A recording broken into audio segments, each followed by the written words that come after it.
Hello बच्चों, let's read the question. The question says cisplatin is used as an anti-cancer agent for the treatment of solid tumor and it prepared as follow. Given 83 gram of K2 PtCl4 is react with 83 gram of ammonia.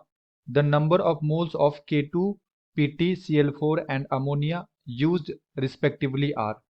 तो हमारे पास यहाँ पे reaction दे रखा है बच्चों, potassium tetra क्लोरोप्लेटिनेट 2 ये ammonia के साथ रिएक्शन करके सिस प्लेटिन बना रहा है।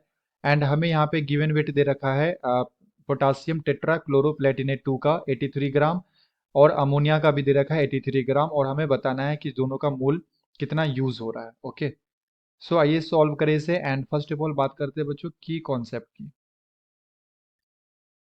कॉन्सेप्ट कैलकुलेशन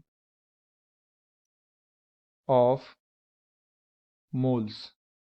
ओके, एंड हमारे पास रिएक्शन दे रखा है K2 PtCl4 plus 2 molecules of NH3 gives PtNH3 whole twice Cl2 and साथ में दे रखा है 2 KCl।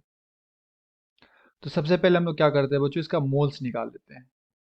तो मोल्स कैसे निकालेंगे? मोल्स इक्वल टू होता है given weight by molecular weight. Given weight हमें दे रखा है क्वेश्चन में 83 ग्राम एंड मॉलिक्यूलर वेट हमें यहाँ पे फाइंड आउट करना पड़ेगा।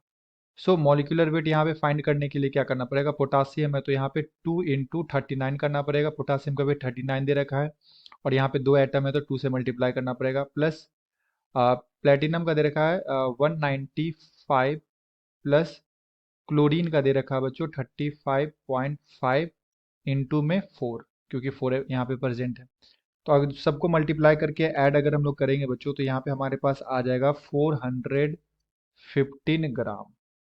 ठीक है, तो यहाँ पे 415 ग्राम पर मोल आ जाएगा ये बेसिकली। तो यहाँ से जो मोल आएगा हमारे पास ये कितना आ जाएगा? 0.2 मोल।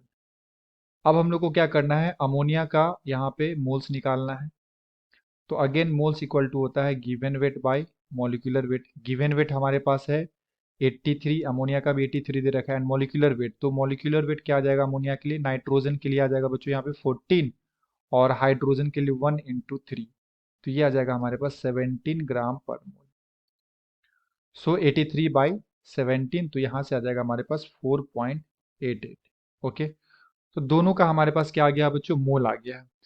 अब हम लोग को यहाँ पे रिएक्शन लिखना पड़ेगा, तो हम लोग फिर से एक बार रिएक्शन को लिखते हैं। हमारे पास है K2 PtCl4 plus twice of NH3 gives PtNH3 whole twice Cl2 और साथ में 2 KCl।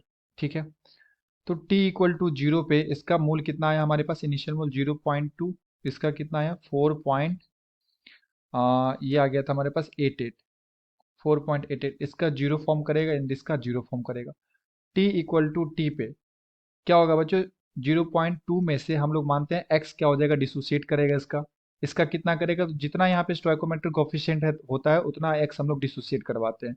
तो इसका मोल है 4.88 और इसमें से डिसोसिएट कितना करेगा? 2x।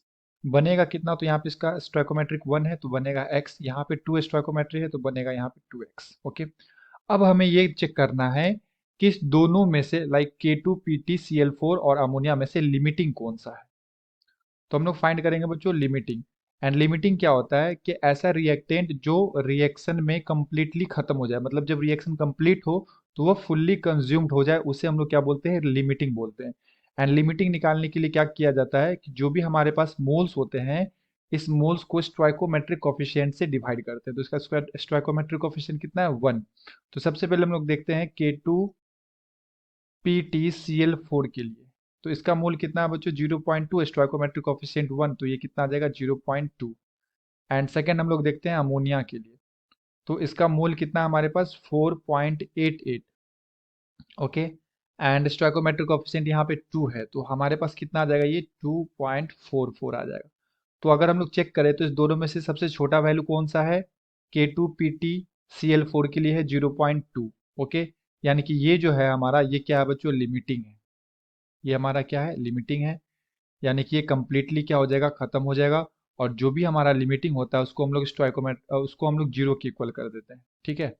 यानी कि 0.2 minus x equal to zero करेंगे तो यहाँ से डिसोसिएशन हमें पता चल जाएगा कितना हुआ, 0.2 हुआ। तो एक्स का वैल्यू कितना बच्चों, 0.2, ठीक है। एंड अमोनिया के लिए अगर हम लोग यहाँ पे मोल्स कैलकुलेट करें तो ये लिख सकते हैं यहाँ पे 4.88 माइनस 2 इंटू 0.2। तो ये बेसिकली किसके इक्वल आ जाएगा, इधर हम लोग लिख लेते हैं 4.88 माइनस 0. ये आ जाएगा हमारे पास 0.4। एंड जब माइनस करेंगे तो ये आ जाएगा बेसिकली हमारे पास 4.48। यानी कि ये जो 4.48 मोल आया है बच्चों अमोनिया का, ये बचा हुआ मोल आया है, ठीक है। जब रिएक्शन कंप्लीट होगा तो 4.48 मोल बच जाएगा। तो यूज कितना हुआ है, यूज हुआ है 2x। यूज कितना हुआ है, 2x, यानी कि 2 इंटू 0.2। और 2 इंटू 0.2 कितना आ रहा है हमारे पास, 0.4। तो 0.4 मोल यूज हुआ है अमोनिया का। एंड K2PtCl4 का टोटल मोल कितना यूज हुआ है, 0.2। क्योंकि ये हमारा लिमिटिंग है तो ये कंप्लीटली क्या हो जाएगा, कंज्यूम हो जाएगा। तो इसका कितना मोल यूज हुआ है, 0.2, ठीक है। तो हम लोग यहाँ से बोल सकते हैं कि जो K2PtCl4 का जो मोल आया वो आया 0.2, ठीक है, यूज्ड मोल। एंड अमोनिया के लिए 0.4। तो ये देखें तो किस ऑप्शन में दे रखा है, ये ऑप्शन नंबर बी में दे रखा है बच्चों, 0.2 एंड 0.4।